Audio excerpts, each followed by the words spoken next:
I'm in Malawi looking at a great new piggery being built by Robert and Dina. They run an incredible ministry where they supply water to rural communities. And they've asked themselves the question, how do we sustain this ministry? Come with me and listen to a wonderful story of one incredible couple. My journey in mission started in 2008. I lived and served with Youth with Mission in Togo. I would go to the rural communities, and when I go and see the women and children facing the burden of lack of clean water, it broke my heart, and that is how my calling started. Despite the fact that Robert was drilling boreholes and providing clean water to needy communities, as a family, we never had clean water. It was very difficult, especially during rainy season, because the water we're using was mostly contaminated. And then the unexpected thing happened. My mother died, and we had to move back to Malawi. It was a very difficult time for my family. When we moved back to Malawi, all our supporters dropped off except one.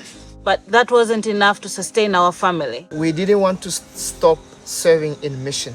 That's where we felt to go talk to Daniel, who then was the base leader here.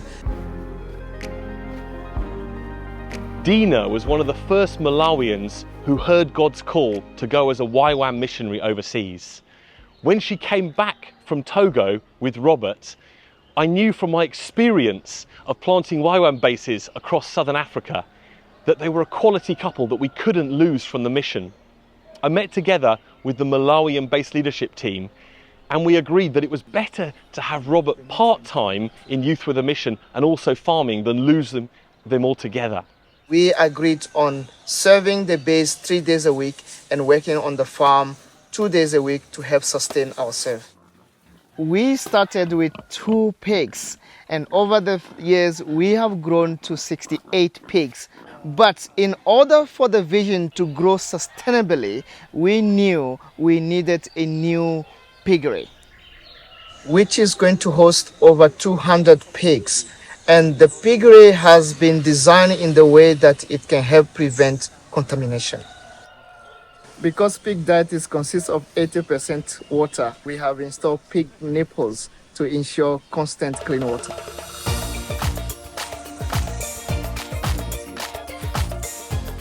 So in order for the farm to be sustainable, nothing has to be wasted. We just harvested a bunch of banana, and this trunk of the banana is going to be used to feed the pigs. And so every waste we get from the piggery and the cow dung, we turn into compost, which we sell to farmers and to companies. And we have even in the past sold to European Union. So in order to get our compost ready for our customers, we have to do some work. So we are going to be sieving compost right now. Yeah, so when we sieve it, the hard part, we can use it and make more compost or use it on our farm.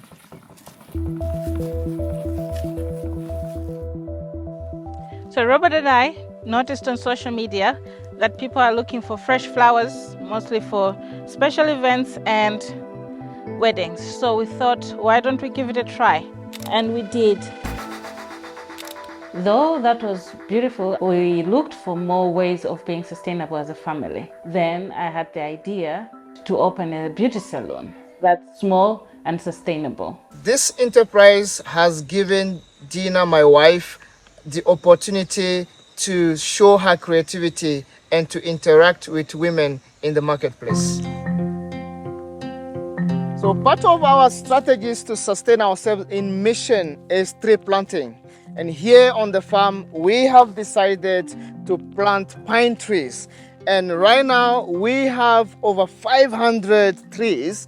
And this in the next 5 years, 10 years, will be a very good source of income to us in mission.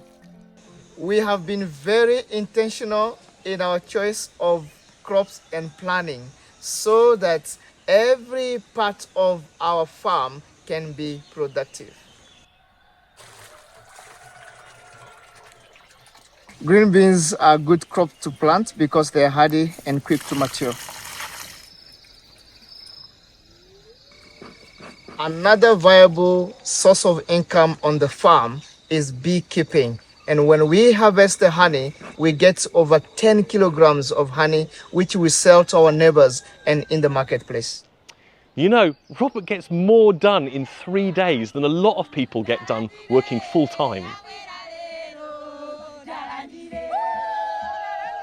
I have done 38 boreholes in Malawi, and anytime I do a new borehole, I am amazed by what clean water means to this community.